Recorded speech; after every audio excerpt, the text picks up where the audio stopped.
అఖండ 2 వాయిదాపై అనేక వార్తలు రావడం దురదృష్టకరమని నిర్మాత సురేష్ బాబు అసహనం వ్యక్తం చేశారు. త్వరలోనే సమస్య పరిష్కారం అవుతుందని, సినిమా విడుదలవుతుందని తెలిపారు. శ్రీనందు హీరోగా నటిస్తున్న సైక్ సిద్ధార్థ సాంగ్ లాంచ్ కార్యక్రమంలో పాల్గొన్న సురేష్ బాబు అఖండ 2 వాయిదా గురించి మాట్లాడారు.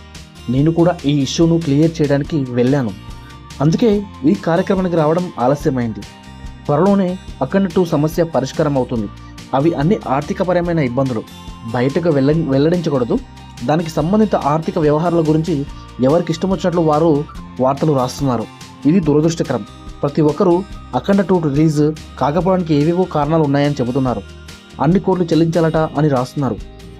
అవన్నీ అనవసరపు ప్రస్తావనలు. ఆడియన్స్ సినిమా ఎప్పుడు రిలీజ్ అవుతుంది అని ఎదురు చూస్తున్నారు. అఖండ 2 పోస్ట్పోన్డ్ రీజన్ త్వరలోనే ఈ సమస్య పరిష్కారం అవుతుందని, సినిమా విడుదలవుతుందని, గతంలోనూ చాలా సినిమాలు ఇలాంటి ఇబ్బందులు వచ్చాయని నిర్మాత సురేష్ బాబు వెల్లడించారు. బాలకృష్ణ బోయపాటి సీను కాంబినేషన్లో రూపొందించిన తాజా చిత్రం అఖండ 2 వాయిదా పడిన విషయం తెలిసిందే. డిసెంబర్ 5న విడుదల కావాల్సిన ఈ చిత్రం కొన్ని అనివార్య కారణాల వల్ల చివరి నిమిషంలో వాయిదా పడింది.